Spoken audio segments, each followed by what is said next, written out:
오늘 말씀은 복음 증거는 중단되지 않는다. 참 하나님의 열심이 느껴지는 그런 말씀입니다. 세상에는 전쟁이 참 많아요. 지금도 전쟁 중에 있습니다. 전쟁을 하더라도 아직 1년 된 것도 아니고 언젠가는 끝납니다.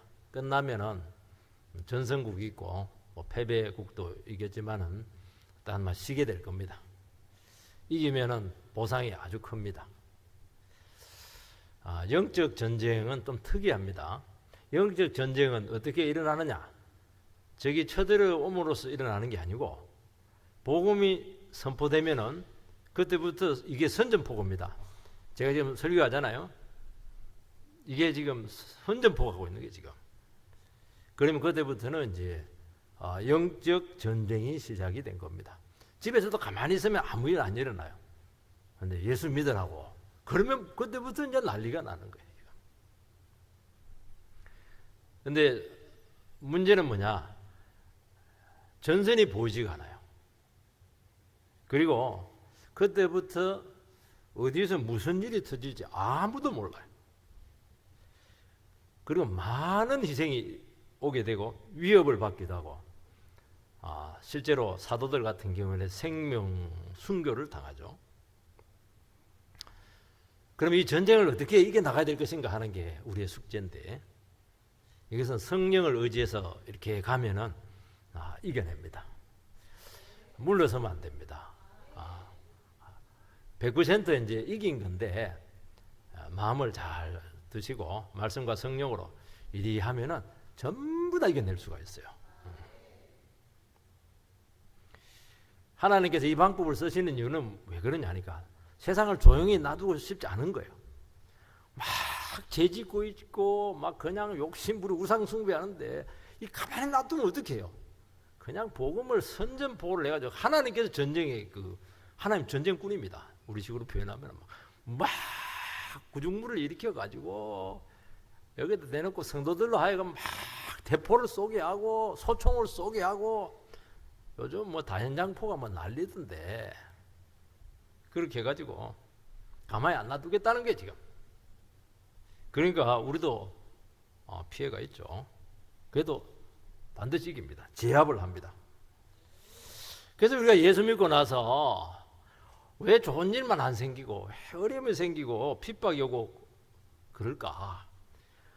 그건 당연한 거예요. 그거는 내가 잘못이 있어서 그런 게 아닙니다. 너무 잘하고 계신 겁니다. 지금. 그런데 그렇게 살면은 생각지도 못한 도움이 오고 수많은 기적이 체험이 되고 삶은 치열합니다. 여러분 전쟁이 나는데 어떻게 편안할 수 있겠어요? 치열합니다. 은혜는 늘 뭐라고 했죠? 치열하면서 오는 겁니다. 인생 바닥에서 오는 거예요. 싸우지 않는 사람은 절대로 은혜가 없어요. 골치 아픈 문제가 있고 나는 감당해야 될 문제가 많고 결정해야 될 것이 많고 그렇게 할 때 피하고 싶은데 그러면 은혜가 없어요. 그게 게으른 겁니다. 그냥 하나님 무슨 은혜 주려고 하냐 이러면서 적극적으로 성령과 기도로 나가버리면 정말 하나님이 역사합니다. 여기서 영혼이 막 살아나요. 자기만 살리는 게 아니고 주위에 관계된 모든 사람들을 다 살려냅니다. 내 한 사람 때문에 사람들이 막 살맛이 생겨요. 내가 그냥 너무 정말 인생을 너무 쉽게 봤다고 그렇게 하면서 그게 아닌데 말이지. 그때 이제 어떤 반응이 나타나냐? 두 가지 반응이 나타나는데 이 복음이 드러나면 드러날수록 마음이 확 찔려가지고 회개하고 돌아오는 영혼들이 있습니다. 반대로 완전히 극단해서 그렇게 반감을 드러내고 아예 대놓고 대적을 하고 그런 사람이 있습니다. 그거는 잘한 겁니다. 내 주위에는 다 나를 좋아하던데 그거 자랑 하나도 아닙니다. 복음이 안 드러나서 그래요. 복음 드러나면 반드시 중심이 드러나게 되어 있습니다. 본문은 복음 증거 금지령을 어긴 사도들이 체포가 되고 구금이 되어서 지금 신문을 받고 있습니다. 아무리 신문해도 죄가 없어요. 근데 하나가 왜 복음 전하지 말라 했는 것을 어겼느냐? 이제 그거 질문을 하는 거예요. 그 질문은 아주 중요한 질문이에요. 하나님은 질문 하나를 딱 남겨둡니다. 무슨 질문? 복음에 대해서 질문하도록 질문 하나를 딱 남겨둬요. 그 여러분들이 죄를 지으면 안 되는 거예요. 그게 뭡니까? 자기 변호를 해야 되니까 변호를 하는 게 그게 복음이에요. 그게. 나 왜 이렇게 치열하게 사냐? 나는 말씀 때문이다. 나는 바르게 살기 위해서 그렇게 한다. 지금 나는 사랑하기 위해서 그렇게 산다. 나도 편하게 살고 싶고 그냥 편법 쓰고 싶고 뇌물 주고 싶고 그냥 그렇게 내 거 챙기고 싶은데 내가 하나님을 아는데 어떻게 그렇게 할 수 있겠어? 다 살려야지. 정의롭게 살아야지. 왜 다른 사람 죽여가면서 내가 살겠어? 내가 죽여서 다른 사람 살기 위해서 그렇게 했다. 그게 복음이에요. 여러분 편안하게 살려면 이럴 필요 없어요. 질문을 자꾸 받는 거예요. 내가 한 것 중에 내 걸 위해서 한 거 있냐? 전부 다 성령님께서 했다. 하나님께서 다 했다. 예수를 통해서 나는 구원의 역사를 일으켰다. 근데 여기에 이제 반응이 딱 갈라지는 거예요. 오늘 본문에 보면 이 당국자들은 막 반감이 막 극도로 높아져 가지고 막 죽이려고 합니다. 죽일 이유가 없어요. 그런데 하나님께 또 놀라운 또 개입을 하시는데 그 당시 최고의 지성인 중에 지성 가말리엘을 딱 통해서 중재를 시킵니다. 가말리엘은 절대로 사도들 편이 아닙니다. 희한한 도움이 와요. 그리고 복음 금지령을 다시 당하고 채찍을 맞고 풀려납니다. 곱게 안 풀려납니다. 여러분 한번 체포되면 풀려나기 어려워요. 막 어떤 죄를 뒤집어 씌우고 없는 죄를 뒤집어 씌우고 지금 그렇게 하잖아요. 어떻게 하든지 붙잡아 놓습니다. 왜냐하면 풀어놓으면 문제가 생기니까. 그런데 붙잡아 놓을 게 없는 거예요 지금. 다른 죄라도 지금 추궁해가지고 뭐 간헐죄 이런 거 추궁해도 되는데 아무리 뒤져도 없어요. 그러니까 때려서 기분 나쁘니까 위협을 하는 것이죠. 그러니까 제자들은 막 맞으면서도 너무 기쁜 거예요. 그냥. 이건 당연한 거다. 예수의 제자가 예수님의 십자가 달렸는데 당연하다. 그러고 나서 뭐 불복종하죠. 이거는 복종하면 안 되지. 쉬지 않고 날마다 그냥 전도를 하고 말이지. 그렇게 했죠. 그게 복음을 전하니까 또 전쟁이 막 일어나고 그러니까 더 인생이 치열해지고 말이지. 거기서 복음의 역사는 더 강력하고 기적은 더 나타나고 그러면서 복음은 증거되는 겁니다. 우리는 막 커피 마시면서 막 예수님 우리를 왜 죽으셨지? 이 모양이 안 맞아요. 커피 탁 들어 누가지고 막 이게 아니에요. 복음은 그렇게 증거하는 겁니다. 그렇게 사시기 바랍니다. 첫 번째는 복음에 대한 이 불신앙적인 반응이 나타납니다. 33절 그들이 듣고 크게 노하여 사도들을 없이하고자 할세. 사도들이 막 복음으로 변호를 합니다. 증거가 복음이 막 나타나요. 종교 지도자들은 막 그냥 화를 내고 막 죽이려고 합니다.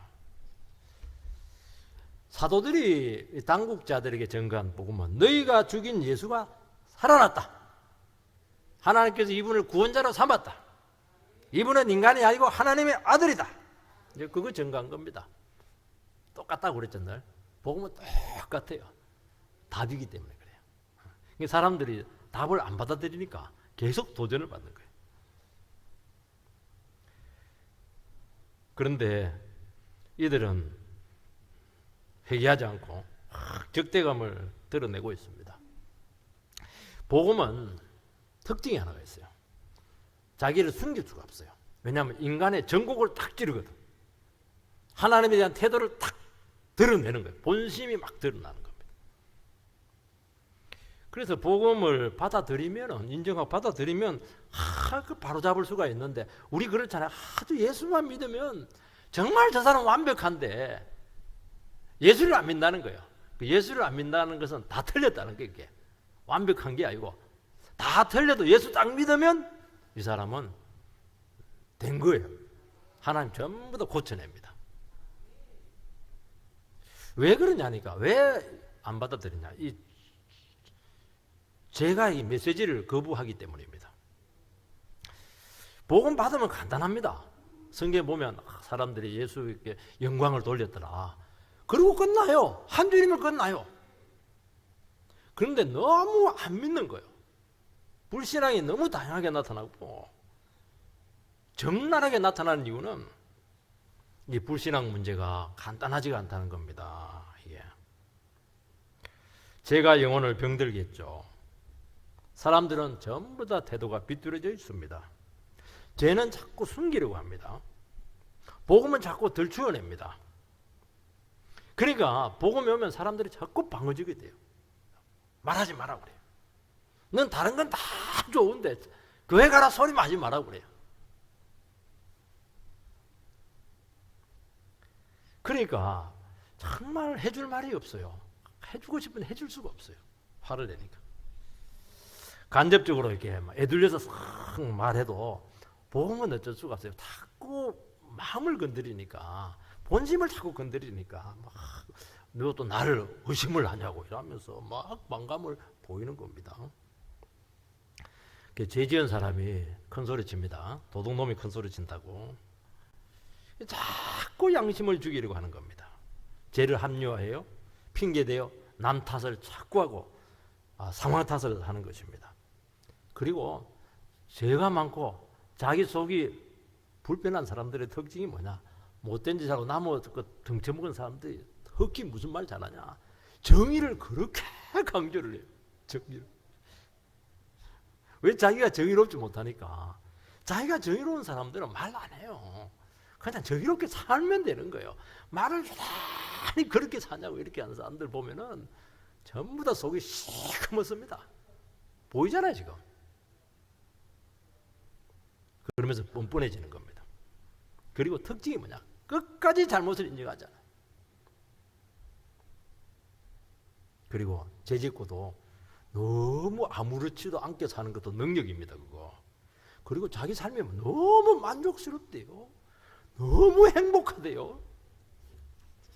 지옥 갈지 모르고. 전도를 한번 이렇게 해보면 사람들이 느껴져요. 화를 냅니다. 말은 안 하는데 너나 잘 믿어라. 반감이 막 느껴져요. 왜 전도지를 주냐, 마스크를 주냐, 마스크만 주고 말지 꼭 예수 믿으라고 하니까 교회를 막 비난합니다. 그래서 한번 딱 전선에서 보면은 이 개인이 아니고 그 뒤에 마귀가 있다는 겁니다. 그렇게 교양 있고 배우고 점잖은데 법 없이도 살 사람인데 왜 복음에 대해서는 저렇게 화를 내고 배척할까? 저렇게 사람이 과격해질까? 그거는 그 뒤에 악한 영의 세력이 있기 때문입니다. 그걸 알아야 돼요. 그러면 싸움이 만만치가 않은 거예요. 사람들은 제가 얼마나 심각한지 모릅니다. 교육 제도를 바꾸고 뭐 아무리 바꿔도 똑같아요. 내 입시 제도 때나 지금은 똑같더라고. 정치가 변하면 해결된다. 그거는 인간을 너무 몰라서 그래요. 제가 얼마나 심각한지 몰라서 그런 말을 하는 것입니다. 과학이 발전하고 심리학이 발전하고 지식이 축적이 되면은 사람들이 뭐 하느냐? 그거 가지고 성경의 오류를 자꾸 이렇게 연구를 합니다. 밝히면 성경이 틀려야 우리가 옳아지니까요. 여러분 아무리 과학이 발전하고 학문이 발전해도 영적인 문제는 완전히 백치입니다. 어떻게 영혼을 알아요? 어떻게 죽음을 알아요? 어떻게 생명을 건드릴 수가 있어요? 어떻게 영혼의 가치를 압니까? 그 좋은 머리를 가지고 영혼 죽이는 작업 하잖아요 지금. 죽이는지도 몰라요. 심리학은 인간의 문제를 상처로 보고 무의식 속에 있는 성적 불만족이다. 그 제자는 집단 무의식이다. 콤플렉스다. 이렇게 풀려고 하는데 아닙니다. 인간의 문제는 하나님을 인정하지 않는 데서 오는 겁니다. 거기서 콤플렉스가 나오고. 아니 하나님을 인정하는데 콤플렉스가 어디 있습니까? 하나님 나를 너무 좋게 보는데 내가 너무 잘났죠. 내가 너무 존귀하죠. 집단 무엇이 어디 있어요? 나가 깨끗한데. 물론 성적인 뭐 불만족이 있지만 하나님께서 나에게 모든 복된 걸 다 주는데 뭐 불만이 뭐가 있어요? 다 하나님을 몰라서 그렇게 하는 겁니다. 그게 상처가 어디 있습니까? 예수님보다 상처 많이 받은 분 계세요? 왜 상처를 받습니까? 상처를 받으니까 받는 거예요. 안 받으면 안 받는 겁니다. 상처 안 받게 되기를 축복합니다. 상처 받는 게 정직한 게 아니에요. 여러분, 인간 안에는 불신앙이 있습니다. 복음을 듣고 죽으라고 믿지 않으려고 합니다. 옳고 그른지 따져봐야 되잖아요. 안 따집니다. 본성적으로 거부하고 싶은 죄성이 있는 거예요. 막 배척하는, 냄새만 맡아도, 예수님의 근처만 봐도 막 부담스러워합니다. 공회원들이 사도를 죽이려고 하는데 문제는 죄가 없습니다. 기소 내용, 유죄 증거 없어요. 그러니까 법적으로 적용할 법 조항이 없습니다. 잡아놓긴 잡아놨는데 어떻게 할 수가 없어요. 죽이려고 하다가 가말리엘 중재로 매질만 하고 보냅니다. 매질 딱 할 때 왜 나를 때리냐고 이렇게 하면은 답을 못해요. 기분 나쁘다는 게 답이. 그리고 더 때립니다. 그래서 왜 때립니까? 말해야 됩니까? 하지 말아야 됩니까? 하면 안 됩니다. 더 맞아요. 그럴 때 막 너무 아프다고 막 이래 뿌려야 돼요. 그럼 막 조금 3개 때릴 거 한 2개 때리고 말아버린 거예요. 군대에서요 많이 맞는 놈들은 때리면 막 때리라 그러니까 막 죽창으로 맞는 거예요. 그것도 교만한 겁니다. 사도들이 고만 됐으니까 이제 하나님께로 돌아오세요. 그러니까 더 흥분하는 겁니다. 사람이 절대로 이성적이지 않아요. 많이 배웠다고 합리적인 줄 아세요? 이 것만 걸려보세요. 치열합니다. 치졸합니다. 감정적이에요. 그렇게 생각이 왜곡되어 있어요. 기분 나쁘고 감정 상하고 그냥 싫다는 거예요. 듣기 싫다는 거예요. 인간 안에는 하나님을 인정하기 싫어하는 본성, 불신앙이 있습니다. 요게 치료가 돼요. 크게 놓였습니다. 근데 여기 크게 놓였다는 뭐냐면 마음이 뚜쪽하게 난 거예요. 마음이 갈기갈기 그냥 잘려나갔습니다. 우리 속이, 그러니까 마음이 지금 우리는 평안하잖아요. 평안한 거는 마음이 하나가 딱 된 겁니다. 하나님 마음, 내 마음, 그러니까 마음이 평안하죠. 그런데 마음이 너무 갈기갈기 찢어져 있어요. 그 속에서 그게 충돌을 해가지고 그냥 핵폭탄처럼 그냥 부대껴가지고 그냥 분노가 솟구치는 겁니다. 그렇게 되지 않게 되기를 바랍니다. 우리 성도님 평안하시기를 축복합니다. 양심이 불편해요. 복음이 양심을 고발을 합니다. 어둡고 부끄러운 부분을 자꾸 우리는 덮으려고 하는데 자꾸 들춰내요. 우리 한 번씩 경험할 겁니다. 아무도 없겠지 이러면서 죄짓고 방탕하는데 보니까 사람이 있네. 얼마나 그 사람이 있는지 몰라요. 그거 들켜버렸네. 하나님께 들켜버렸네. 목사님께 들켜버렸네. 저는 절대로 아는 체 안 합니다. 못 봤다고 그래. 마음이 불편해질까 싶어서. 여러분, 무식한 사도들이 진리를 저렇게 확신 있게 전하고 사람들이 변하는 거 보니까 자존심이 막 상하는 거예요, 이게. 그래서 복음을 받아들이려고 하면은 겸손해야 됩니다. 그런데 너무 높아져 있는 게 이 사람들은 너무 높아졌어. 그냥 너무 높아지니까 떨어지려니까 아픈 거예요, 이게 그냥 옥들매가 돼가지고 그냥 완전히 퍼질 것 같아서 안 되는 거예요. 여러분, 아무리 똑똑하고 높고 위대해도 뭡니까? 죄인입니다. 높은 죄인이에요. 더 위험합니다. 죄인이란 말은 무슨 뜻이냐면은 망하거나 무너지는 것은 시간 문제라는 거예요, 이게. 그게 죄인이에요, 그게 죄인. 의인은 뭐냐? 하나님께서 내 인생을 보증을 해줘. 방어를 다 해줘. 무너져도, 나는 무너져도 하나님께서 나를 의인 되게 만들어 버린 겁니다. 되게 하는 거예요. 나를 변호를 해주는 거예요. 하나님께 변호를 해주면 누가 감히 나를 무너지게 할 수가 있겠어요. 그러니까 회개하라는 거예요. 죄인으로 가지고 아무리 돈 많고 높은 집 있고 그럴수록 위험한 거예요. 사람들 회비파니까.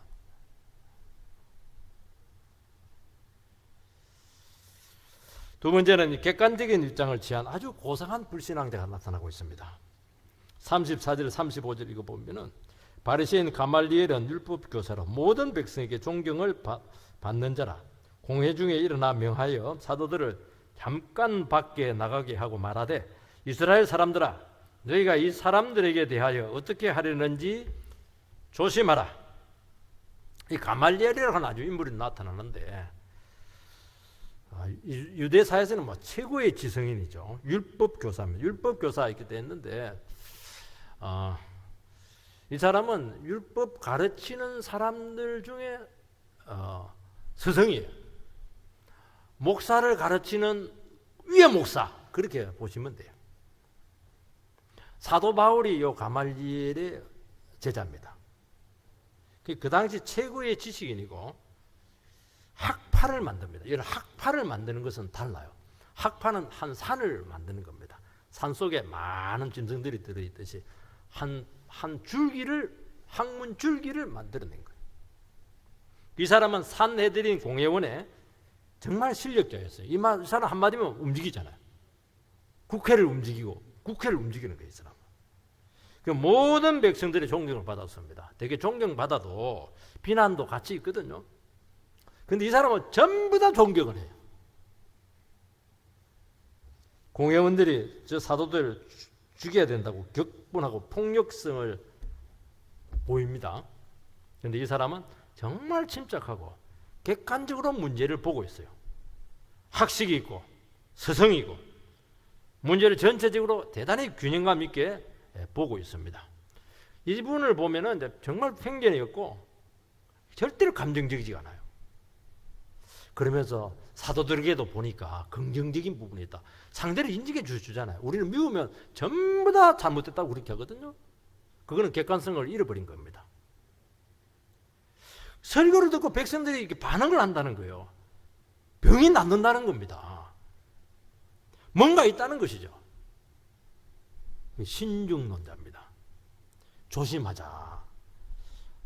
저들이 하는 모든 것들이 하나님께로부터 왔다고 한다면 우리가 그 복음운동에 대해서 좀 시간을 가지고 지켜보자. 성급하게 결론 내리지 말자. 많이 듣는 얘기죠. 근데 이 가말리엘이 신자냐? 결코 신자가 아닙니다. 이 사람은 진리로 이렇게 하는 게 아니고 아주 신중하고 아주 합리적인 자세를 갖고 있고 관용적이에요.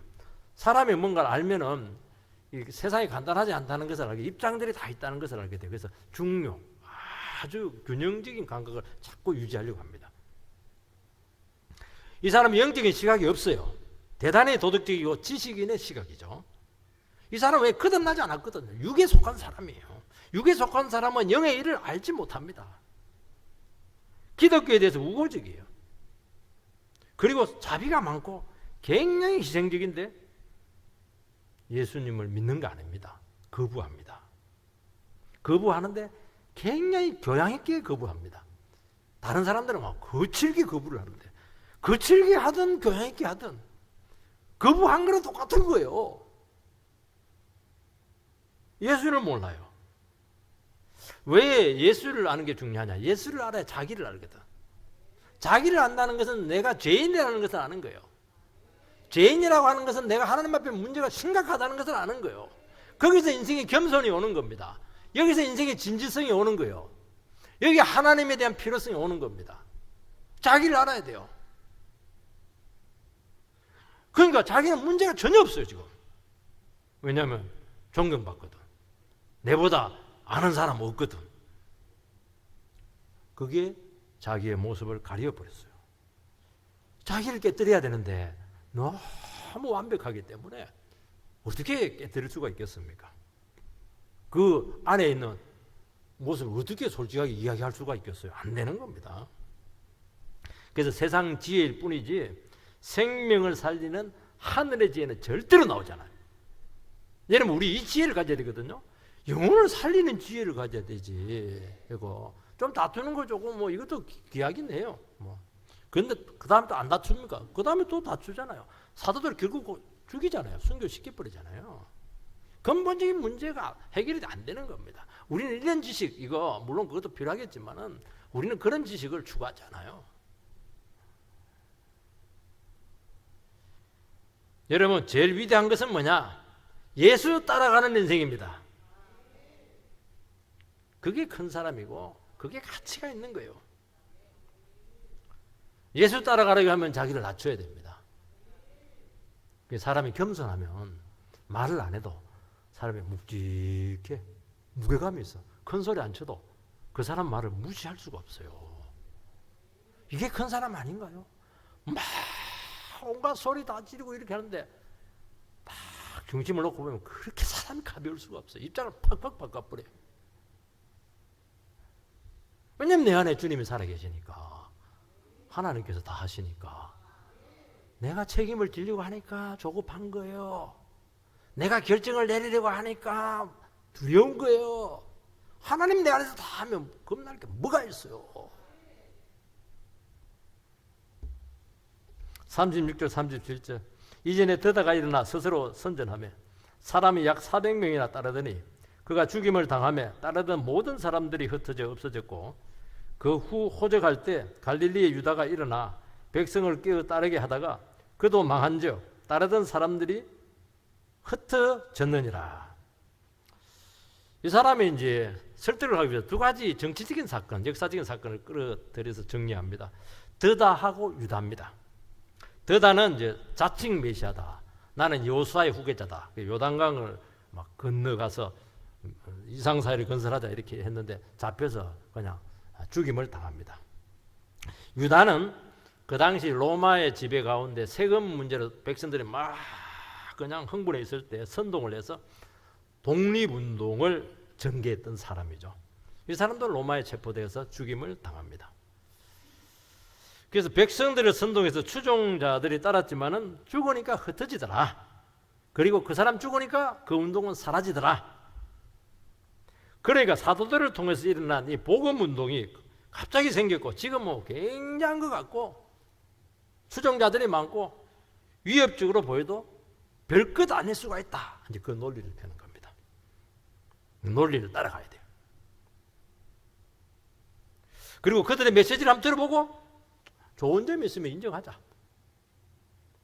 요게 이제 뭐냐니까 시류를 보면서 기회주의적으로 판단을 내리겠다는 겁니다. 관용적이죠. 대단히 관용적입니다.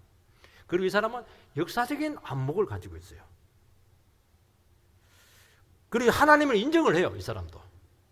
바르게 하고 싶은 거예요. 이 사람 결론은 뭐냐? 진실은 아무도 모른다는 거예요. 이게 최고의 지성인들이 내리는 결론입니다. 이것을 어려운 말로 불가지론이다 그렇게 하는 겁니다. 세상에 있는 모든 현실과 사물들에 대해서는 궁극적인 것은 우리가 모른다는 거예요. 인간의 경험으로 신도 모른다는 거예요. 그 말은 무슨 말입니까? 지켜보자는 거예요. 우리는 반대 입장이에요. 우리는 모릅니까? 우리는 알죠. 예수가 길이요 진리요 생명인 거 알죠. 하나님이 신이신 거 알죠. 왜 몰라요? 우리 다 알아요. 최고의 지성인은 모른다는 거예요. 연구를 해놓고 결론은 모릅니다. 그게 세상 학문입니다. 세상 지혜예요. 우리는 아니에요. 가정은 몰라요. 그래도 답은 다 알고 있어요. 예수 믿으면 된다는 거예요. 여러분, 한국 최고의 지성인이라면 이제 이어령 씨인데 저희 때 그 문화체육부 장관을 역임을 했고 이대 교수님이시죠. 여러분 그때 아마 그분의 책은 뭐 대단한 센세이션을 일으켰죠. 축소지향이 뭐 일본이 왜 이렇게 발전했냐? 일본은 굉장히 축소지향적인 민족이라는 거예요. 모든 걸 작게 만든다는 거예요. 그래서 자연을 집 안으로 가져왔다는 거예요. 그게 정원이에요. 일본 정원들이 굉장히 아름다워요. 그게 일본 발전의 원동력이다. 아마 대충 기억이 날 겁니다. 그 통찰과 분석력은 막 입을 쫙 벌리게 합니다. 저도 다 읽어봤는데 정말 탁월해요. 이분이 해결하지 못한 문제가 하나 있었어요. 그 이민아 씨라고 그 딸이 있는데 아버지 닮아가지고 머리 천재입니다. 그래도. 근데 김한길 씨하고 결혼해서 실패하고, 그리고 막 그 뒤에 미국 사람하고 결혼해서 실패하고, 갑상선암 걸리고 위암 걸리고, 나중에 망막 분리증이 있는가 봐. 이게 망막이 그래서 안 보여. 그때 기도합니다. 내가 만약에 우리 딸이 살아나고 눈이 살아나면 내가 하나님을 믿겠다고. 근데 눈이 살아났어요. 그리고 암에서 일어났어요. 이분 또 목사가 됐어요. 딸이. 돈 필요 없다. 그리고 뭐 그 자식들 뭐 자폐증 환자도 있고 큰아들 죽고 막 난리도 아니었어요. 그러니까 딸이 끝까지 하나님 의지하고 일어섭니다. 그걸 바라보면서 이분이 하나님을 인정을 합니다. 그리고 회심을 합니다. 또 약속도 했고요. 그래서 이분에 대해서 수식어가 뭐냐? 지성에서 영성으로 이렇게 인생이 바뀌게 됐다. 그 책 이름이 지성에서 영성으로. 머리로 풀려고 한 게 영성으로 풀었다는 거예요. 그래도 이분은 돌아왔잖아요. 딸 때문에 돌아온 거예요. 딸이 고통스러워할 때, 죽음 앞에서 괴로워할 때 아버지로서 할 수 있는 게 아무것도 없었다는 거예요. 이게 진실한 고백 아닌가요? 여러분, 사회가 혼란스럽고 인생이 치열하고 정말 감당할 수 없는 처지라도 우리는 기도할 수 있습니다. 왜 기도합니까? 하나님의 섭리대로 된다는 것을 우리는 알잖아요. 주님의 뜻대로 이루어질 것을 알기 때문에 기도하는 거예요. 왜 기도합니까? 주님의 뜻이 빨리 이루어지는 것도 중요하지만 내가 그 주님의 섭리 안에서 이탈되지 않도록 기도하는 것입니다. 우리나라 문제가 얼마나 많아요. 우리나라는 나라를 벌써 한 수십 번은 망했어야 됩니다. 북한의 불바다, 원자탄, 그리고 우리나라는 생존할 수가 없어요. 그리고 안에서도 얼마나 치고받고 싸웁니까? 이러다가 나라가 두 동강, 세 동강, 네 동강 나야 마땅한데 또 보니까 살아가 또 발전도 하기도 하고 문제가 많아요. 우리나라는 굉장히 치열합니다. 한국 민족은 머리가 아이쿠가 좋다. 안 그래요. 삶이 너무 치열하니까 살아남아야 돼. 그 간절함에서 나오는 게 이게 뭔가 제품이 나오는 게 이게 뭔가 문화가 나오는 게 이게 음악이 나오는 게 이게 펜해보세요. 절대로 좋은 게 안 나와요. 그 착한 겁니다. 그 버팀목이 뭡니까? 예수 믿는 사람들이에요. 예수 믿는 사람들은 기도를 하잖아요. 하나님 뜻이 이루어지게 되기를 원하신다고. 우리들이 이 나라를 살리는 줄 믿습니다. 우리는 답을 알잖아요. 주님께 나가면 무슨 일이 일어날지 아무도 모른다는 거. 기대가 되죠. 가말리엘은 복음운동을 역사적 민중사건으로 여기고 있습니다. 복음의 유일무이성을 인정하지 않습니다. 예수는 4대 성인 중 한 분이다. 여러 길 중에 기독교는 하나다. 결국 예수가 누구냐 하는 그 질문이죠. 하나님의 아들이냐? 위대한 지도자냐? 예수만이 구세주냐? 예수만이 인간의 문제를 해결한 해결자냐? 여러분, 예수와 복음 사건을 자기 자신과 연결시키지 않고 가말리엘은 끝까지 냉정하게 객관적으로 평가를 내립니다. 예수 사건은 하나님의 아들이심을 증거하는 것이거든요. 권세가 있어요? 능력이 있어요? 기적이 있습니다. 그거 직시하잖아요. 자기 머리로 전부 다 풀어내는 거예요. 지금 가말리엘은. 사도들의 설교로, 그 무식한 사람들의 설교로 3,000명이 회개하고 5,000명이 회개합니다. 뭐가 있잖아요. 그거에 대해서 주의를 안 기울입니다. 그들의 한들의 그 능력, 담대함들, 기쁨들, 그 비밀을 왜 알려고 하지 않느냐는 거예요. 당신도 공부할 텐데, 당신 머리로 못 푸는 게 분명히 있을 텐데 왜 정직하지 않냐는 거예요. 지금 여러분, 지성인들은 어떤 현상과 세상을 또 인생을 바라볼 때 검증하는 잣대들이 있어요. 이 사람은 그 잣대가 영적이지 않고 세상지에 기초합니다. 세상지가 뭐예요? 시간과 성공이라고 하는 검증잣대를 가지고 지금 대입하고 있는 거예요. 사람에게서 났으면 시간이 지나면 무너질 것이요. 하나님께로부터 났으면 무너지지 않고 하나님을 대적하는 것이 될 수가 있다. 굉장한 기준이 있는 거죠. 뭔가 기준이 있는 사람이 사람은. 여러분, 기독교인들은 시류나 결과에 편성하지 않습니다. 결과가 아무 상관없어요. 왜냐하면 진리이기 때문에. 확신적 주체자로 살아가는 것이지 지켜보면 사겠다. 그거는 지금 기독교인이라고 말할 수가 없어요. 우리 크리스찬들 중에서 명목적인 크리스찬 분들이 많이 계세요. 형식적으로 신앙생활 하시는 분들은 결국에는 시류를 따라갑니다. 세상을 따라가요. 결과가 좋으면 동조했다가 성공 조짐이 사라지면 도망가 버려요. 그게 무슨 기독교인이에요. 그게 기준이 똑같잖아요. 시간과 성공이라고 하는 잣대를 가지고 지금 신앙생활 하는 건데 가말리엘하고 다를 게 뭐가 있어요? 똑같은 거예요. 그게. 우리는 시간, 성공은 예수가 그냥 알파와 오메가예요. 예수가 답이에요. 죽이든 살리든 예수님 알아서 하세요. 그게 답이에요. 그게 무슨 시간이 있어요? 성공이 어디에 있어요? 예수가 성공이지. 그러니까 신앙생활을 하다가 적당하게 거리를 두고 기독교를 지켜보고 어떤 경우는 기독교를 즐깁니다. 기독교 안에 보면 재밌는 거 너무 많거든요. 밥도 맛있고. 오늘 밥 다 드시고 가세요. 복음만이 살 길이라 여기서 인생을 안 던집니다. 지옥 안 갈 만큼 신앙생활을 합니다. 여러분, 시간과 성공의 검증 방식은 틀렸습니다. 불교나 타 종교도 전부 다 성공한 종교고 지금도 활활 타오르고 있어요. 우리는 성령의 역사예요. 말씀의 능력입니다. 이거는 인간의 오게 할 수가 없어요. 인기와 성공과 아무 관계가 없어요. 특이한 현상, 기적들, 이거 이단들도 많아요. 내 인생에 도움이 된다. 그것은 이단들이 더 잘 도와줘요. 영의 역사죠. 말씀의 역사죠. 말씀을 의지하고 갈 때 수많은 일들이 일어나게 된다는 것을 하나님의 능으로 가능하다는 것입니다. 41절 42절을 읽어보면요, 사도들이 그 이름을 위하여 능력받는 일에 합당한 자로 여기심을 기뻐하면서 공회 앞을 떠나니라. 그들이 날마다 성전에 있든지 집에 있든지 예수는 그리스도라 가르치기와 전도하기를 그치지 아니하니라. 사도들은 너무 두들겨 맞고 기뻐했어요. 드디어 우리가 예수님 대접받았다. 그냥 우리 하나님의 자녀가 분명해. 내가 지금 말이지 주님께 드린 인생 영광의 자리에 지금 내가 있는 것이 분명해졌어.